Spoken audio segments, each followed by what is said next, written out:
अस्सलामुअलैकुम दोस्तों, आज हम पढ़ेंगे फ़ोन ग्रुप के बारे में। इससे पहले हम क्लिपबोर्ड ग्रुप के बारे में पढ़ चुके हैं, जिसमें हमने इन 4 ऑप्शंस को डिस्कस किया था।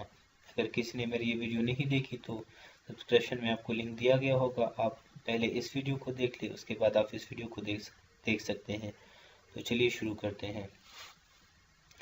अच्छा, तो यहाँ पर सबसे पहले हम टेक्स्ट को ले लेते हैं। ठीक है, जिस तरीके से मैंने आपको पिछली वीडियो में बताया था कि आप यहाँ पर रेंड को यूज़ कर लेते हैं। रैंडम हमारे पास एक फंक्शन है रैंडम। जब हम इसको लिख लेते हैं और हम इंटर के बटन को प्रेस करते हैं तो ये ऑटोमेटिकली हमें ये 4-5 पैराग्राफ जो है दे देता है। ठीक है। अच्छा, तो सबसे पहले यहाँ पर हम पढ़ेंगे फ़ोन के बारे में। ठीक है, तो फ़ोन बेसिकली हमारे पास ये टेक्स्ट होता है जो हमने यहाँ पर लिखा होता है। यहाँ पर हम जब फ़ोन पे आते हैं, यहाँ पर हम इस एरो के बटन को क्लिक करते हैं। नीचे हमारे पास ये मुख्तलिफ स्टाइल्स, डिज़ाइन वगैरह जो है आ जाते हैं। ठीक है, हम जिस भी स्टाइल को सेलेक्ट कर लेते हैं यहाँ से, तो आपके पास जो भी टेक्स्ट होता है उसका स्टाइल बिल्कुल वही हो जाता है जो यहाँ पर आपने यहाँ से फ़ोन सेलेक्ट किया होगा। तो बिल्कुल वही डिज़ाइन जो है, स्टाइल जो है इसका बन जाता है।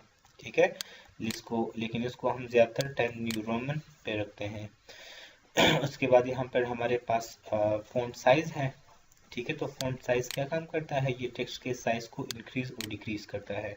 अब अगर आप इसके लिए किसी किस्म के शॉर्टकट को देखना चाहते हैं तो आप कीबोर्ड से कंट्रोल के बटन को और करली ब्रेसेस, ओपनिंग एंड क्लोजिंग करली ब्रेसेस को आप यूज़ कर सकते हैं। अगर आप कंट्रोल के बटन को आपने प्रेस रखा हुआ है और आप ओपनिंग करली ब्रेस के बटन को प्रेस करते हैं तो इससे ऑटोमेटिकली इसका साइज़ डिक्रीज़ होता है। और अगर आप ने कंट्रोल के बटन को प्रेस रखा हुआ है और आप करली ब्रेसेस और क्लोज के पे क्लिक करते हैं तो इससे जो टेक्स्ट है उसका साइज़ इंक्रीज़ होता है।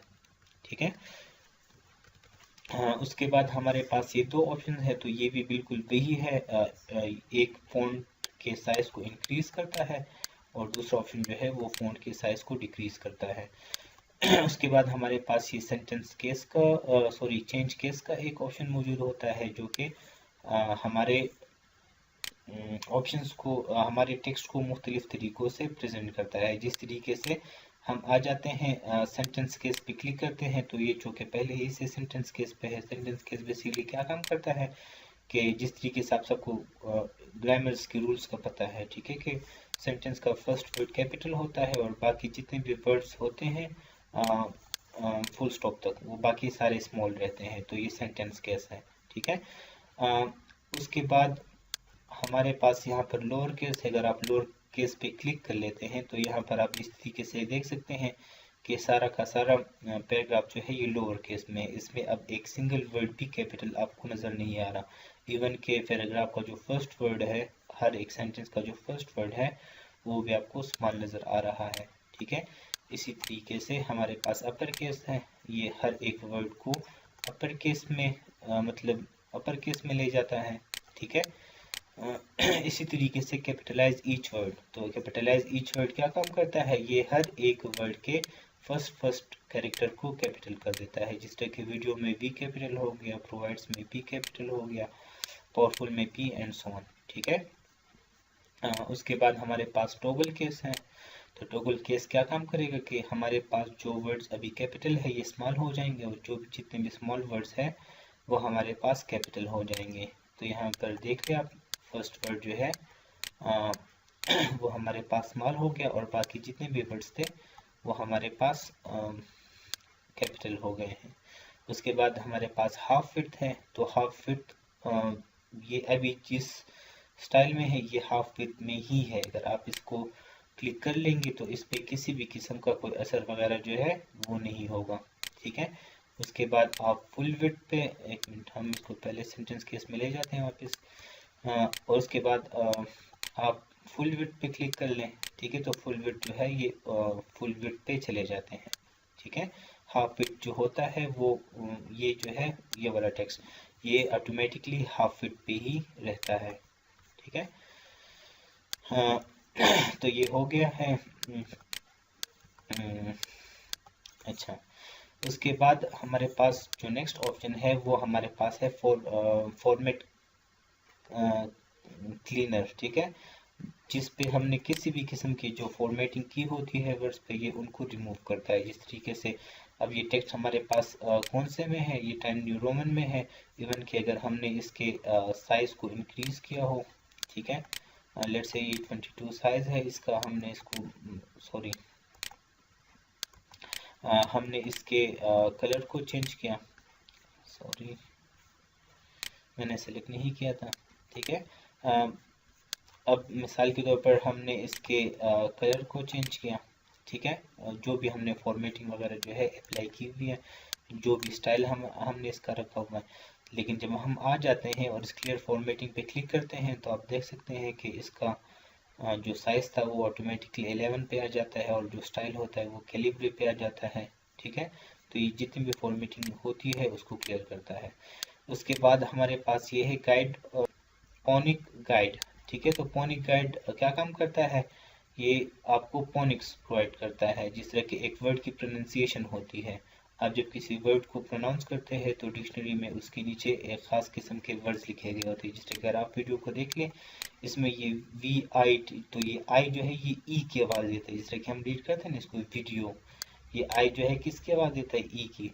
तो इस सिचुएशन में हम वीडियो को अगर सेलेक्ट कर लें, हम स्पोनिक्स पे आ जाते हैं। ये आई जो है ये किस चीज़ की आवाज़ देता है, हमें ई की। तो हम यहाँ पर ई लिख लेते हैं और बाद औक़ात इसके ऊपर वो बार सा भी होता है, ठीक है। और इसी तरीके से आप इसको देख सकते हैं, आई के ऊपर जो है ई की जो साउंड है वो यहाँ पर आ गई है, ठीक है। इस तरीके से आप वी की ऐड कर सकते हैं, आप डी के लिए भी ऐड कर सकते हैं, ई ओ, जो इनकी प्रोनाउंसिएशन होती है, ठीक है। तो वो आप यहाँ से इस तरीके से इंसर्ट कर सकते हैं स्पोनिक गाइड की मदद से। उसके बाद यहाँ पर ये हमारे पास करेक्टर बॉर्डर्स हैं, ठीक है। जिस तरीके से आपने डॉक्यूमेंट में लेट्स से डी को सेलेक्ट किया और आप यहाँ पर आ जाते हैं तो इस एक करेक्टर के अराउंड ये बॉर्डर ऐड कर लेता है। इसी तरीके से ये एक पूरे वर्ड के अराउंड भी बॉर्डर ऐड कर सकता है। इसी तरीके से ये एक पूरी लाइन या कुछ मोर देन वन वर्ड्स पे भी बॉर्डर अप्लाई कर सकते हैं। और अब अगर आप इसके बॉर्डर्स को चेंज करना चाहते हैं कलर को, तो आप यहाँ पर बॉर्डर एंड शेडिंग पे आ जाएं, यहाँ से कलर पे जो भी आपको कलर पसंद हो सेलेक्ट कर ले, ओके के बटन पे आपने प्रेस किया, यहाँ पर देख लिया आप इसके बॉर्डर जो है वो चेंज हो चुके हैं, ठीक है। यहाँ पर करेक्टर बॉर्डर्स की मदद से आप ये सब काम कर सकते हैं। नीचे आते हैं, ये जो है हमारे पास लिखा गया बोल्ड, ठीक है। तो बोल्ड हमारे सेंटेंस में सेलेक्टेड वर्ड को बोल्ड करता है, इस तरीके से थोड़ा मोटा कर लेता है।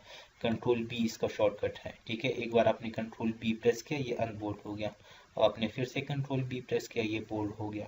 उसके बाद सेकंड नंबर जो है यहाँ पर ये हमारे पास इटालिक है, कंट्रोल आई इसका शॉर्टकट है। ये इसी तरीके से टेक्स्ट को थोड़ा सा टेढ़ा कर लेता है, ठीक है। कंट्रोल आई इसको वापस अनइटालिक करेगा और कंट्रोल आई से फिर से ये इटालिक हो जाएगा।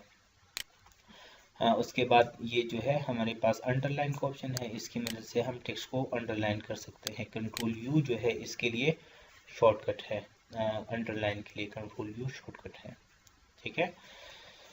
उसके बाद हमारे पास यहाँ पर ये स्ट्राइक थ्रू का ऑप्शन मौजूद रहता है। इसकी मदद से हमारे पास लेट्स से ये एक सेंटेंस है, इसको हमने सेलेक्ट किया और जैसे हम स्ट्राइक थ्रू पे क्लिक करते हैं तो ये क्या कर लेता है, इसके बीच पे एक लाइन जो है ये खींच लेता है, ठीक है।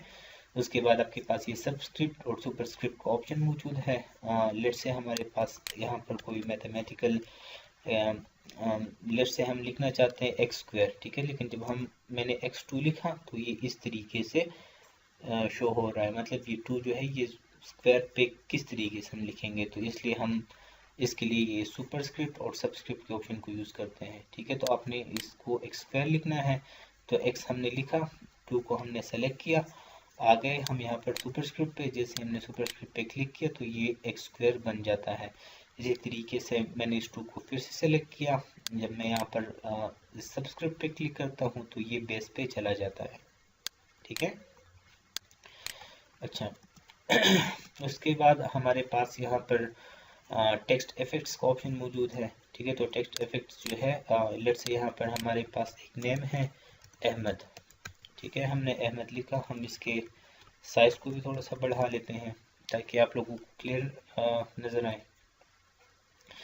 टेक्स्ट इफेक्ट से क्या होता है कि हम यहाँ पर मुख्तलिफ टेक्स्ट इफेक्ट जो है वो अप्लाई कर सकते हैं। ठीक है, जिस तरह के यहाँ पर अहमद को देख लें, बाकी टेक्स्ट को देख लें और इनको देख लें, इस पे ये मुख्तलिफ किस्म के इफेक्ट जो है वो आप यहाँ से अप्लाई कर सकते हैं और यहाँ पर आप इनके ये चंद ऑप्शन जो है चेंज कर सकते हैं। जिस तरह के अगर आप कोई शेडो अप्लाई करना चाहते हैं, इसके देख लें ये किस तरीके से शेडो जो है वो अप्लाई होगा, आपको यहाँ पर नज़र आ रहा है। ठीक है, आप जो है इस पे शेडो अप्लाई कर सकते हैं।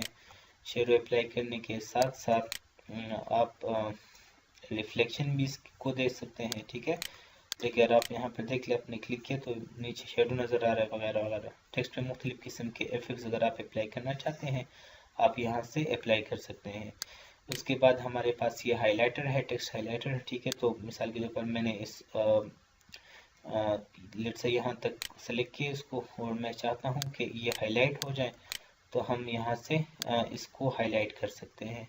ठीक है, और अगर आप इस एरो के बटन पे क्लिक कर ले तो आप कोई भी दूसरा कलर जो है वो सेलेक्ट कर सकते हैं। उसके बाद हमारे पास टेक्स्ट कलर है। ठीक है, तो ये टेक्स्ट कलर है। आप यहाँ पर इस एरो के बटन पे क्लिक कर ले, जो भी आपको टेक्स्ट कलर पसंद हो आप वो सेलेक्ट कर लें, तो वही जो है टेक्स्ट कलर बन जाएगा। ठीक है, आप किसी भी कलर को यहाँ से सेलेक्ट कर सकते हैं, जो भी कलर आपको पसंद हो।